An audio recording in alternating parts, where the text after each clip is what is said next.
আমরা এখন যেখানে আছি এটা ধৌলগিরি, ওড়িশার ভুবনেশ্বরের ধৌলগিরি, যা দেখছেন আপনারা।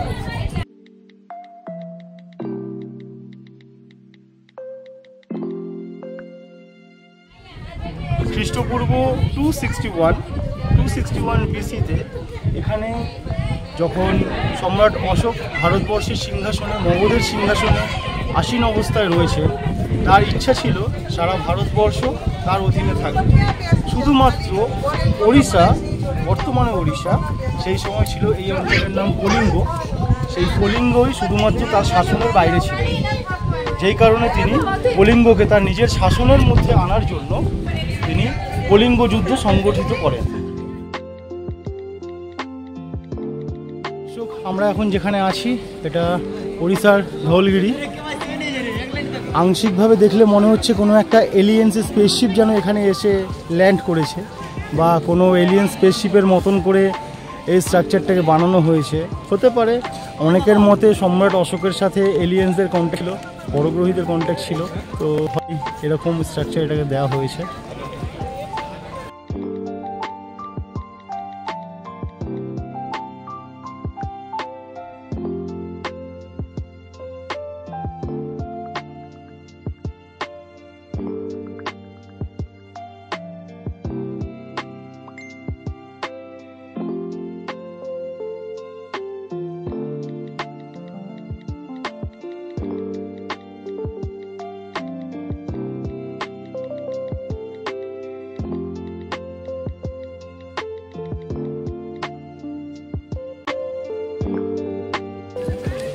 তো প্রিয় দর্শক, যা দেখছেন ধৌলগিরি শান্তিস্তূপা।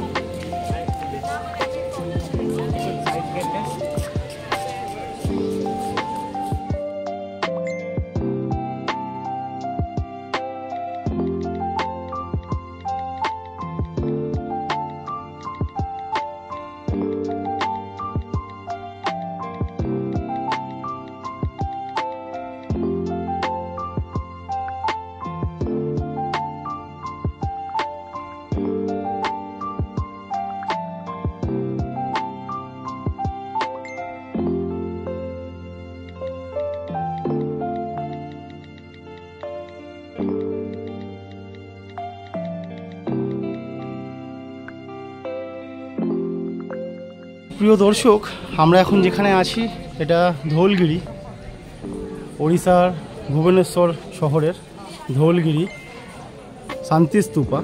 আমার সামনে যা দেখতে পাচ্ছেন,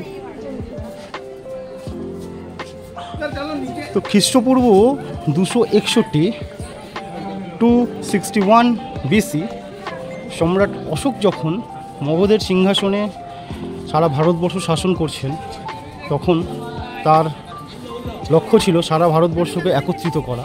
শুধুমাত্র ওড়িশা, মানে বর্তমানে যেটা ওড়িশা, সেই সময় এর নাম ছিল কলিঙ্গ। এই কলিঙ্গ তখন শুধুমাত্র তার সাম্রাজ্যের অধীনে ছিল না, যেই কারণে সম্রাট অশোক এই কলিঙ্গ রাজ্যের সাথে যুদ্ধে লিপ্ত হন। এবং এই সামনেই রয়েছে দয়া নদী। এই দয়া নদী তীরেই এই যে বিস্তীর্ণ এলাকা দেখতে পাচ্ছেন, এখানে যুদ্ধ হয়েছিল, কলিঙ্গ যুদ্ধ। আর দূরে দেখা যাচ্ছে দয়া নদী, দেখতে পাচ্ছেন অনেক দূরে দেখা যাচ্ছে দয়া নদী। এবং এই বিস্তীর্ণ অঞ্চলেই যুদ্ধ হয়েছিল, কলিঙ্গের যুদ্ধ। যুদ্ধের পরে সম্রাট অশোক জয়লাভ করেন এবং কলিঙ্গের হার হয়। তারপরে সম্রাট অশোক আশেপাশের গ্রামগুলো ভিজিট করতে আসেন এবং সেখানকার যে করুণ পরিণতি, গ্রামের মানুষদের মধ্যে হাহাকার, কান্না, দুঃখের কোলাহল পরিবেশ, তাই দেখে, এবং দয়া নদীর জল রক্তের রঙে লাল হয়ে গেছিলো, তাই দেখে সম্রাট অশোকের মনে একটাই ভাবনা আসে যে আমার আর শাসনের প্রয়োজন নেই, আমি এখন শান্তি চাই। যেই কারণে এই শান্তির খোঁজেই উনি এখানে একটি শান্তিস্তূপা তৈরি করেন। এবং সম্রাট অশোকের সেনা দলের মধ্যে উপভুক্তা বলে একজন সৈনিক ছিলেন, যেই সৈনিক তাকে খপনক ঋষির বা খপনক বৌদ্ধ ভিক্ষুর সংস্পর্শে নিয়ে আসেন এবং তিনি বৌদ্ধ ধর্মে দীক্ষিত হন। এই হলো এখানকার ইতিহাস, যা শুনলেন আপনারা।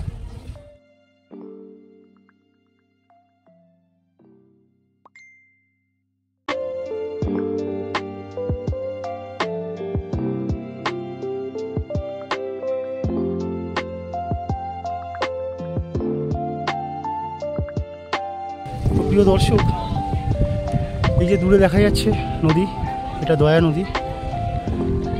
খ্রিস্টপূর্ব 261-তে যখন এখানে কলিঙ্গ যুদ্ধ হয়েছিল, তখন এই নদীর জলেই রক্ত প্রবাহিত হয়েছিল।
যুদ্ধের ফলাফলে যা দেখা যায়, সম্রাট অশোকের জয়লাভ হয় এবং এই কলিঙ্গ মগধ সাম্রাজ্যের মগধ শাসনের আন্ডারে চলে আসে।